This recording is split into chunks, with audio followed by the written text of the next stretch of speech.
بسم اللہ الرحمن الرحیم۔ گمنام ہیروز کے معزز ناظرین، السلام علیکم۔ آئیے چلتے ہیں کہانی کی طرف۔ تیجپال نے پریشان ہو کر کہا، میں انجان ہوں اور نہ جانے کتنے ٹیلی پیتھی جاننے والے میرے دماغ میں ڈیرا ڈالتے جا رہے ہیں۔ آپ کو اس پہلو پر اچھی طرح غور کرنا اور مخالفین سے نجات حاصل کرنے کی تدبیر کرنا چاہیے۔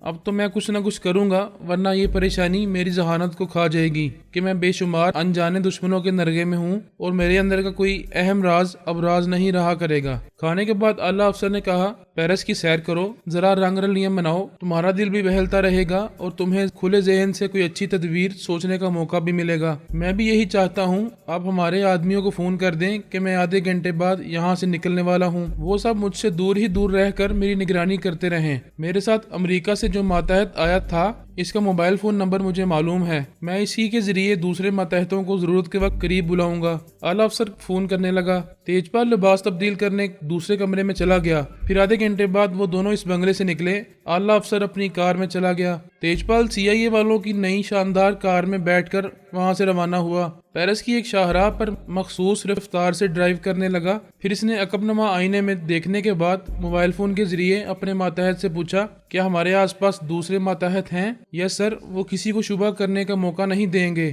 کیا ہمارے ماتحتوں کی کسی گاڑی کا نمبر 3202 ہے؟ اس کا رنگ سفید ہے۔ میں بھی معلوم کرتا ہوں سر، اس نے تھوڑی دیر بعد کہا۔ نو سر، ہمارے ساتھیوں میں سے کسی کی گاڑی کا نمبر یہ نہیں ہے۔ سبھی کو اطلاع دو، یہ کار بنگلے سے میرے تعاقب میں ہے۔ اس نے دوسرے ماتحتوں کو تعاقب سے آگاہ کیا، پھر CIA کے ریکارڈ کیپر کو وہ نمبر بتائے۔ ریکارڈ کیپر نے دوسری خفیہ ایجنسیوں کے رجسٹر دیکھ کر کہا، اس نمبر کی گاڑی موساد کے پاس ہے۔ اعلیٰ افسر نے فون پر تیجپال سے کہا، موساد ایجنسی کا مطلب ہے الپا اپنے ایجنٹوں سے کام لے رہی ہے۔ ہم نے صحیح اندازہ لگایا تھا کہ وہ جینی اور پورس کے تعاقب کے بہانے تمہیں اپنے ملک میں لے جانا چاہتی تھی۔ تیجپال نے کہا، میں حیران ہوں، جب وہ چپ چاپ میرے دماغ میں آ کر معلوم کر سکتی ہے کہ میں کہاں جا رہا ہوں اور کیا کرنے والا ہوں، تو اپنے ایجنٹوں کو میرے پیچھے لگانے کی کیا ضرورت ہے؟ وہ خیال خوانی کے ذریعے تمہارے دماغ میں ہوگی، لیکن کسی موقع پر تمہیں گھیرنے یا اغوا کرنے کے لیے جسمانی طور پر اسے وہاں اپنے اعلیٰ کاروں کی ضرورت پیش آ سکتی ہے۔ وہ تائید میں سر ہلا کر بولا،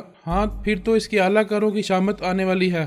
میرا مشورہ ہے ان سے نہ الجھو۔ ابھی فیکس کے ذریعے کہا گیا ہے کہ تمہیں بنگلے میں پہنچ کر آرام کرنا چاہیے۔ سفر کی تکان بھی ہے، تم آج رات گہری نیند کے مزے لو، کل صبح دیکھا جائے گا۔ ٹھیک ہے، میں اپنے بنگلے میں جاؤں گا، لیکن ایسی جلدی بھی نہیں۔ میرا اپنا بھی ایک طریقہ کار ہے، دیٹس آل۔ وہ موبائل فون کو بند کرنے کے بعد ایک راستے سے دوسرے راستے پر جانے لگا۔ یہ دیکھنے لگا کہ الپا کے ماتحت تعاقب کر رہے ہیں تو اسے کسی جگہ گھیر سکتے ہیں یا کسی موقع پر صرف اسے زخمی کر کے فرار ہو سکتے ہیں، تاکہ الپا آسانی سے اس کی دماغی کمزوری سے فائدہ اٹھا کر اسے اپنا معمول اور تابع بنا لے۔ وہ ایک لمبی ڈرائیو کے بعد بنگلے میں واپس آیا، اپنے بنگلے کا اندرونی جائزہ لیا، پھر مطمئن ہو کر لباس تبدیل کرنے کے بعد بستر پر آ کر لیٹ گیا۔ اس نے اپنی غیر معمولی صلاحیت سے کار کے عقب نما آئینے میں بہت دور سے تعاقب کرنے والے دشمنوں کی کار کا نمبر پڑھ لیا تھا۔ اس بنگلے میں کوئی کہیں چھپ کر رہتا تو اس کی چھٹی حص اسے خطرے سے آگاہ کر دیتی۔ اگر اسے بے ہوش کرنے کے لیے کھانے پینے کی کسی چیز میں کوئی ذرہ سا دوا ملائی جاتی تو اسے سونگتے ہی کسی ہونے والی سازش کو معلوم کر لیتا۔ اس نے مطمئن ہو کر آنکھیں بند کی، اپنے دماغ کو ہدایات دیں، پھر سو گیا۔ وہ نہیں جانتا تھا کہ کتنی دیر تک سویا رہا۔ اچانک اس کی آنکھ کھل گئی۔ ہلکی سی ٹھس کی آواز آئی تھی، جیسے سلنسر لگا کر ریوالور سے گولی چلائی گئی ہو۔ آواز باہر سے آئی تھی، لیکن کوئی گولی اس کے بیڈ روم میں نہیں آئی۔ وہ کروٹ لینے کے انداز میں لڑکتا ہوا بیڈ سے نیچے آ گیا۔ پھر دوسری بار، اس کے بعد تیسری بار وہی سائلنسر سے منسلک فائرنگ کی آوازیں آئیں۔ یہ اندازہ ہوا کہ باہر CIA کے ایجنٹس اس کی نگرانی پر مامور تھے، ان پر مخالفین نے حملے کیے ہیں۔ پھر آوازیں بند ہو گئیں۔ تیجپال اپنا پستول لوڈ کر کے فرش پر رینگتا ہوا دروازے کے پاس آیا۔ اس کے کی ہول سے جھانک کر دیکھا، دوسری طرف کوریڈور ویران تھا، کوئی نظر نہیں آ رہا تھا۔ کوئی ہلکی سی آواز بھی آتی تو وہ سن لیتا اور سمجھ لیتا کہ آواز کہاں سے آ رہی ہے۔ دشمن اس کی غیر معمولی صلاحیتوں سے واقف تھے، اس لیے بنگلے کے اندر نہیں تھے، ورنہ وہ ہلکے سے قدموں کی ہلکی سی آہٹ بھی سن لیتا۔ پھر وہ چونک گیا۔ اس کی سونگنے کی حس نے بتایا کہ کمرے میں بو ہے اور یہ بو پھیل رہی ہے۔ اس نے اٹھ کر بو کی سمت دیکھا۔ ایک روشن دان سے پلاسٹک کی ایک نلکی باہر سے کمرے کے اندر آئی تھی اور اس سے ہلکی سی گیس خارج ہو رہی تھی۔ وہ دوڑتا ہوا ایک میز کے پاس گیا اور اس پر رکھی کئی چیزوں کو اس نے ہاتھ مار کر نیچے پھینک دیا۔ اور میز کو اٹھا کر روشن دان کے پاس آیا۔ وہاں میز کو رکھ کر وہ اس پر چڑھ کر پلاسٹک کی نلکی کو موڑ کر خارج ہونے والی گیس کو روکنا چاہتا تھا۔ اسی وقت وہ نلکی باہر کی طرف کھینچ لی گئی۔ روشن دان کا جو پٹ ذرا سا کھلا ہوا تھا وہ بند ہو گیا۔ اس نے اسے کھولنا چاہا، وہ اندر سے بآسانی کھل سکتا تھا مگر اب کھل نہ سکا۔ وہ بنگلے کی پچھلی دیوار تھی، وہاں کچھ لوگ موجود ہوں گے، ان سب نے روشن دان کے پٹ کو پوری قوت سے بند کر دیا ہوگا۔ ایسی جدوجہد کے وقت سانس لیتے رہنا پڑتا ہے۔ وہ کافی حد تک گیس آلود ہوا میں سانس لے چکا تھا۔ اس نے اپنے اندر سے تمام سانس خارج کر کے اور سانس روک کر اس روشن دان کے پٹ کو گھونسا مارنا چاہا۔ وہ اگر نہ کھلتا تو ٹوٹ ضرور جاتا، لیکن سانس نہ لینے سے سر چکرا گیا۔ اس کے اندر سے یوگا کے انداز میں سانس نکلی تھی، لیکن گیس موجود رہ گئی جو اسے ناتمام بنا چکی تھی۔ وہ گھونسا نہ مار سکا۔ میز پر گھٹنوں کے بل بیٹھ کر دونوں ہاتھ ناک پر رکھ کر سانس لینے لگا۔ اس وقت تک بیڈ روم کی بند فضا میں گیس پھیل چکی تھی۔ ناک پر ہاتھ رکھ کر سانس لینے کے باوجود پھر گیس اندر چلی گئی۔ وہ سجدے کے انداز میں جھکتا ہوا پھر لڑکتا ہوا میز پر سے گر کر فرش پر آ گیا۔ فرش پر گرنے کے باوجود